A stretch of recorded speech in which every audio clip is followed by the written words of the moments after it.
Kundalini, the Path to Regain the Divine, Chapter 1, The Terrain, Part 2.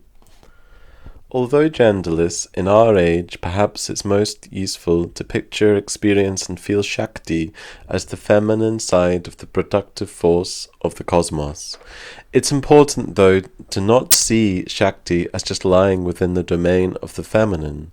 We need to become aware of what you could call gender polarization, when God becomes a goddess and Shakti is only female and dances with females in the Nordic ancient forest. These feelings may well have genuine sparks of insight and truth and be relevant for our age, but yet they can sometimes conjure greater divides and feelings of competition and separation.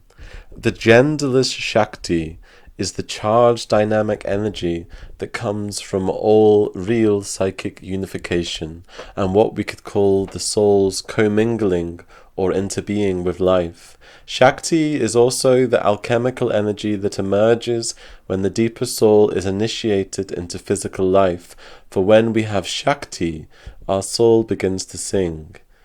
Images can always support us in stirring up our emotional and spiritual nature, and in Vedic iconography, Shakti also relates to the primordial energy, which we can access from the formless sacred mother, Adi Parashakti.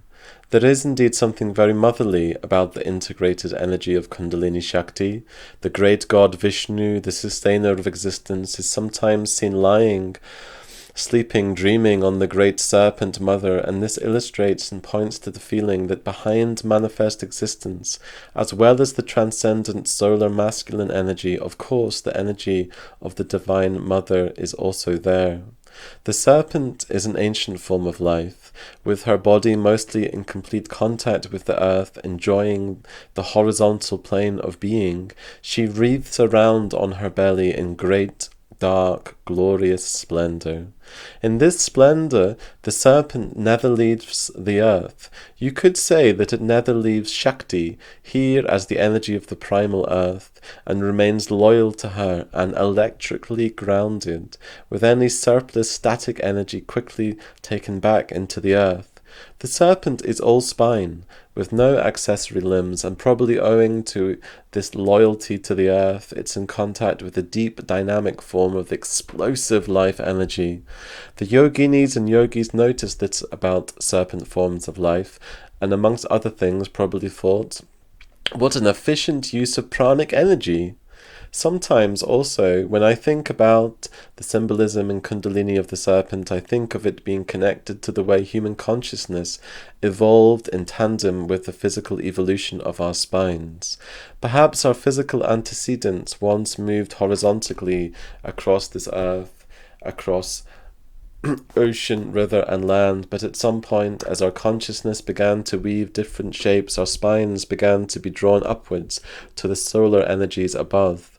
We were drawn to the great vastness, away from the coldness of the earth. We wanted to reach the sun and the whole canopy of stars, and so we began to take more vertical positions.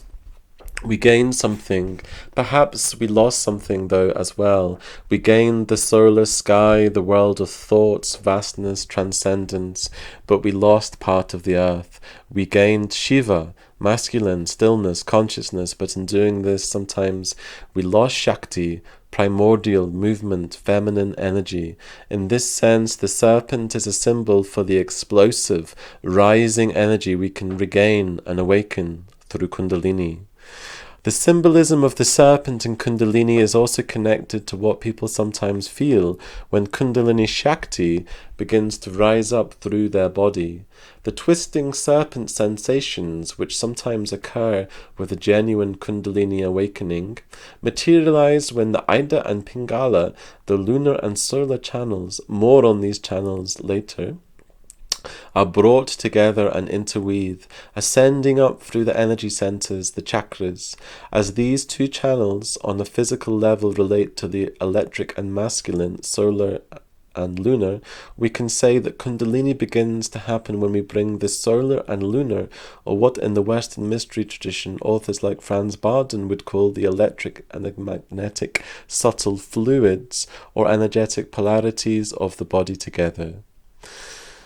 There are exercises in this book, in the chapter The Union of the Sun and Moon, that helps us to move to this sacred unification. The serpent is also a highly dangerous animal, and it may well bite us if we handle it unskillfully. In the same way, the technology of Kundalini Shakti may do us at least initial seeming harm if we do not handle her with wisdom and discerning attention. Kundalini Shakti is often an explosive energy, and if we don't handle it wisely, rather than opening us up to the vistas of expanded awareness, it may, worst case scenario, send us spiraling into an establishment mental health institution. There are two things to note here. One is that Kundalini Shakti is an explosive and in some ways potentially relentless energy, and it can be very demanding on the nervous and glandular system of the body. It can be challenging to handle and integrate. The other point is about how others may perceive you as a practitioner of Kundalini. If, for instance, you do suddenly, through the practice of Kundalini, revolutionize your consciousness, how will you appear to others? In the scientific materialism of the West, we do not really have a proper understanding of the symptoms of spiritual experience. If you open up to the powers of Kundalini, people may potentially think you have gone mad or are on drugs. You will seem different from others. Perhaps you will seem like you're high or something. Unfortunately, people that are waking up can be dangerous to prosaic, humdrum establishment society, and so they can often be kept away from society and put on medication, suppressed, etc. Just as people are afraid of getting swept away by strong currents in the sea, people are often afraid of strong energetic currents in others, and on some level do not want to have to face the realities of awakened spirit. Although the practice of Kundalini comes with a definite health warning attached, not just for yourself, but how others will perceive you, the guidance contained in this book, if followed, will help mitigate as much as possible the risks. Although there will always be relative risks to practicing Kundalini, this book will explore how we can weave our course through its paths with as much smoothness, respect, and grace as possible. Any accelerated path, though, to raise consciousness and free energy and to ultimately help us regain our connection with universal consciousness and the divine, will of course be dangerous, risky. How could it be otherwise? Kundalini's dangers shouldn't therefore dissuade us from the quest to drink the serpent's nectar. There is one last thing that we must say about the serpent symbolism within Kundalini. I feel it's highly useful to see and understand that Kundalini emerged within the tantric, but yet still often the theistic traditions of Hinduism and the esoteric traditions of the Indian siddhas, the esoteric yogis and yoginis. From its base in regions of India and regions like present-day Afghanistan, through its translation into Indo-Yoga Tantra Buddhist practice, it also, in some ways similar forms like Dzogchen and Mahamudra, found fertile ground in Tibetan Buddhism. Now, although we all do well to occasionally taste the nourishing waters of non-dual teachings and experience on a relative level, all spiritual traditions recognize the presence of evil in this world. Even the Buddha counseled his followers that it was a false view to not see evil where there was evil.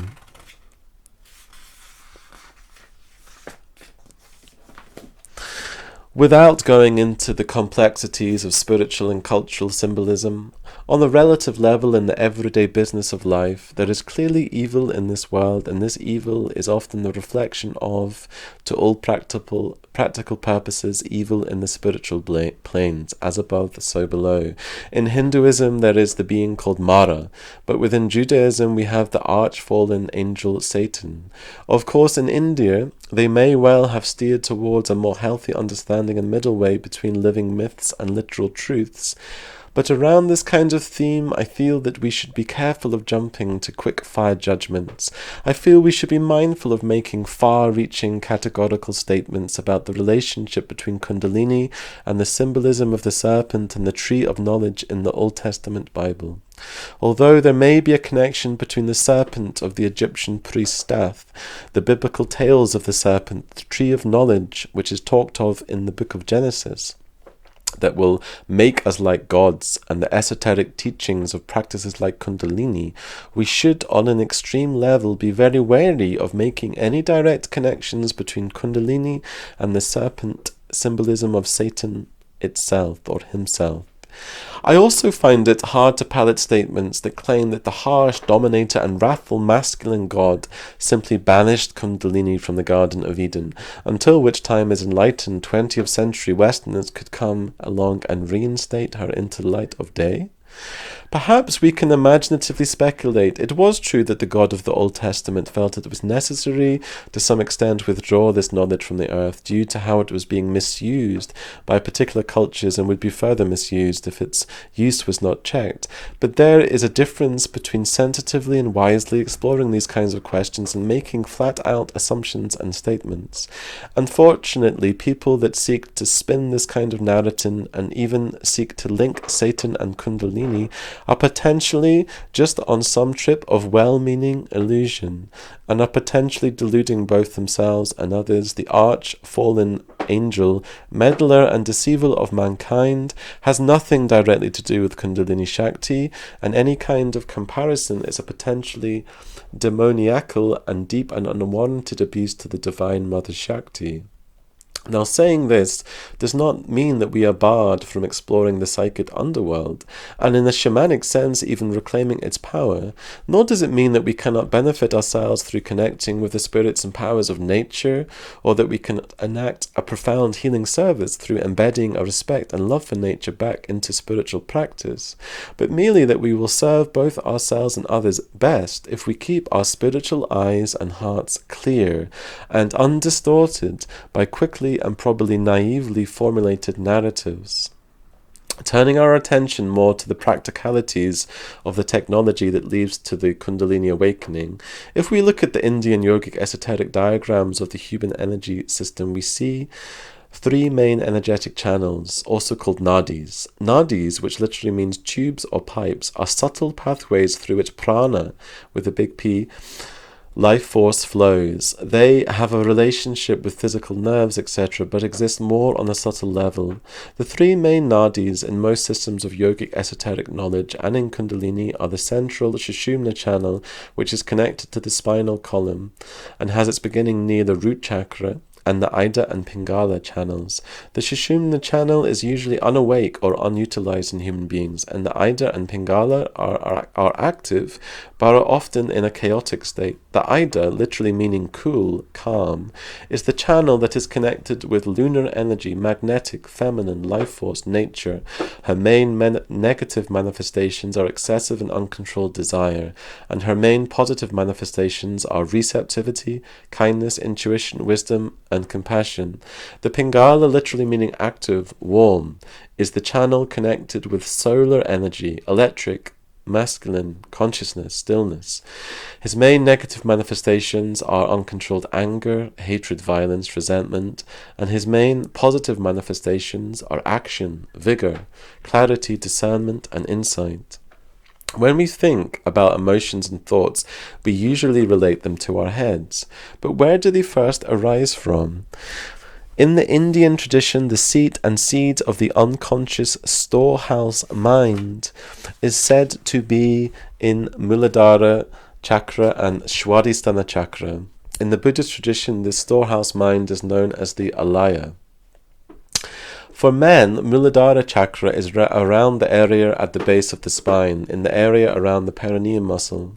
For women, it is there also, but is also on the back of the cervix canal above in the vagina. In both males and females, Swadhisthana chakra is around the sexual organs. Muladhara is like the soil or ocean of life, and Swadhisthana provides the seed. So under the light of the Vedic tradition, we can see and feel that when personal emotions and thoughts arise from the ground of potential physical being and life, i.e., from the interconnected storehouse unconscious mind, they manifest in association with our physical base and root, and primarily rise up the Ida and the Pingala channel, and are then felt in our heads as thoughts. I feel it's good to begin to recognize and feel how our personal emotions, moods, and thoughts manifest in association with our bodies and energetic channels. They do not just begin in our heads, they also begin elsewhere. The body, as a framework, is the microcosm through which the macrocosm expresses itself. The energies of the macrocosm are filtered through the physical body.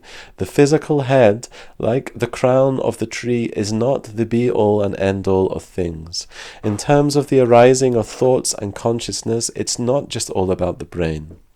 Just as for the tree, the trunk and the roots are also important, for us within our bodies, the spine, legs, arms, hands and feet are also very significant.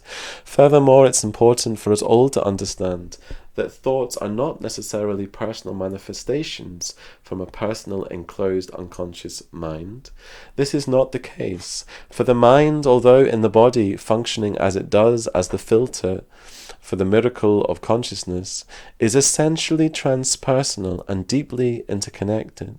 It's a field of potential action of body, speech and thought, becoming, interaction, communication, and does not really, as consciousness, have a physical basis from which it arises.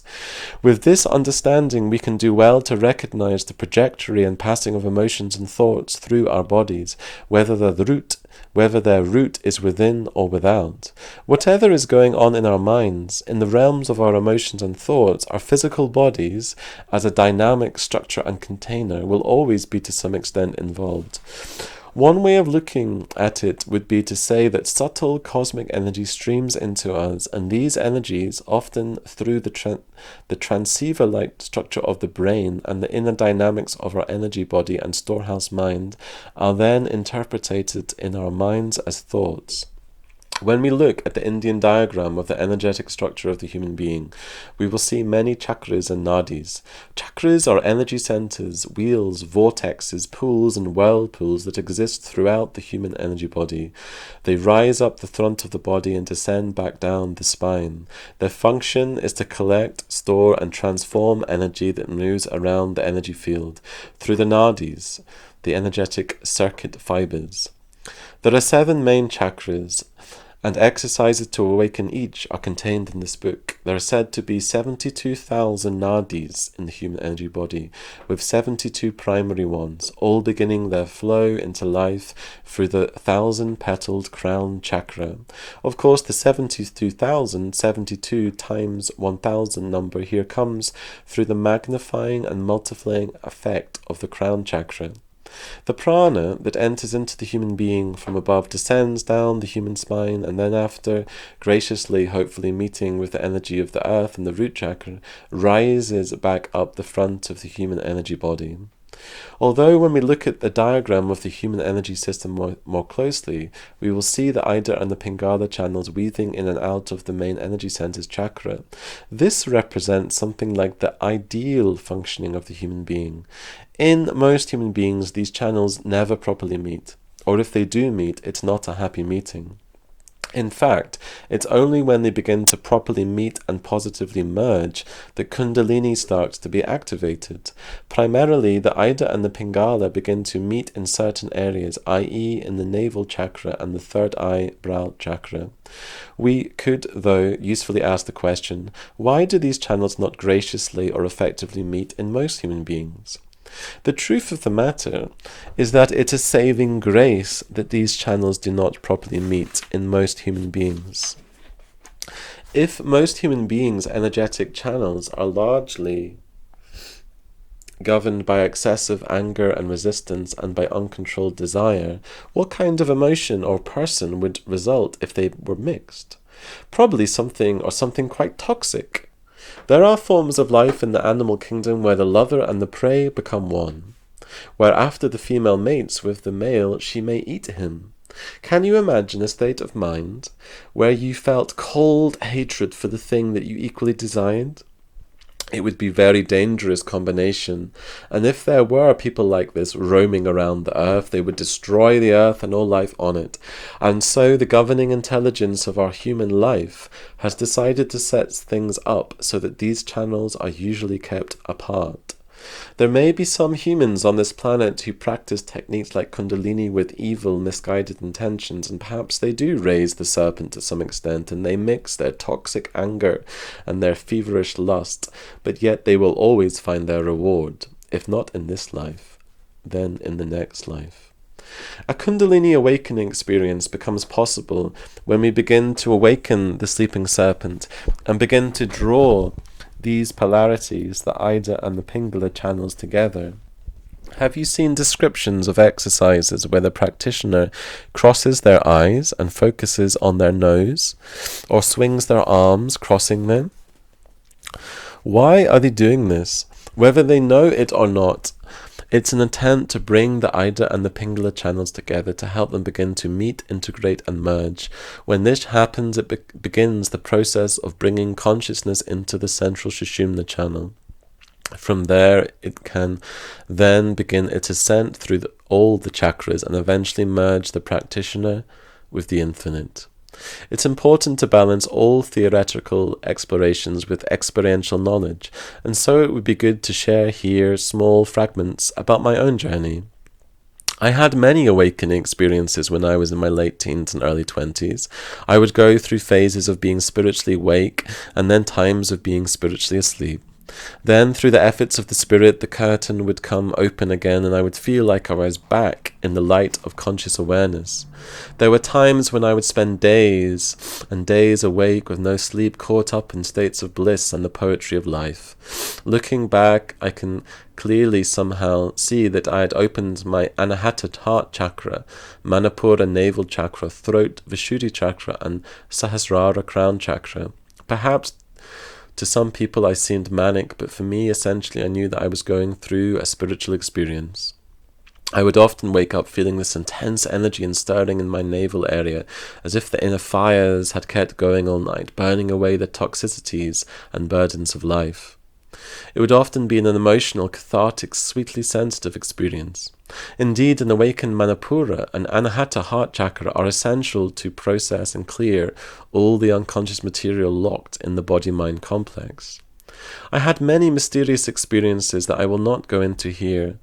Some I only really understood with hindsight. For instance, I remember once waking up in the middle of the night with my heart chakra vibrating like the fluttering of wings. I was breathing heavily and I felt like my energy body was lifting out of my physical body. Just at that moment, a huge crow flew right bang against my bedroom window. Bang! I remember waking to see its wings stretched out across my bedroom window pane. Sometimes I seemed to be able to read people's minds and pick up memories from them, seeing and sometimes reminding them where they had become psychically stuck. I would sometimes create the space to release them from the mental imaginal spaces that were binding them, and thus free them from their burdens. Sometimes I would only vaguely know how I was doing it. I remember I was once working with a guy from South Africa whose entire immediate family had been killed in an accident. As we sat at work during a break, I casually began to talk about the street lamps outside, and as I was doing this, I was freeing him from a deep fear within. Due to his uncertainty about a potential afterlife, it was as if he had placed his family in limbo without being able to see them in light. As I talked, I gave him this chance to give his family back to a light on the other side. Later that day, joyfully, he ran up to say thank you to me for what I had done and hugged me. However, with the weight of my personal experience and the toll of the stresses of life, these vibrant, blissful states seemed more difficult to access. Stressful jobs, failed relationships, negative habits, and karma can take their toll on our ability to stay fresh, soul-embodied, and present. It was in this context that I decided to take up the powerful soul-regaining practice of Kundalini Yoga. As an aside, I remember that the first time somebody talked to me about Kundalini Yoga, I was 21. And the moment I was told about it being an energy connected to the base of the spine, I had a powerful vision that seemed to take me right back into the conscious evolutionary process of primordial man. In this vision, I saw the weaving of consciousness around the primordial horizontal spine of life and nature. Aphorisms for the terrain of Kundalini. Following the route of the map laid out by siddhas, awaken the Kundalini Shakti within. Seek in the terrain of Kundalini for the sacred well of unity consciousness. Kundalini is looking to reunite us with the infinite. In the terrain of Kundalini, we are looking to remember that Kundalini never left us. Through practice, we allow her to help us reunite with what we were seemingly separate from. Through the map and the terrain of Kundalini, we catch up with the reality that we have already experienced. The body is the microcosm through which the macrocosm expresses itself. When we have Shakti, our soul begins to sing.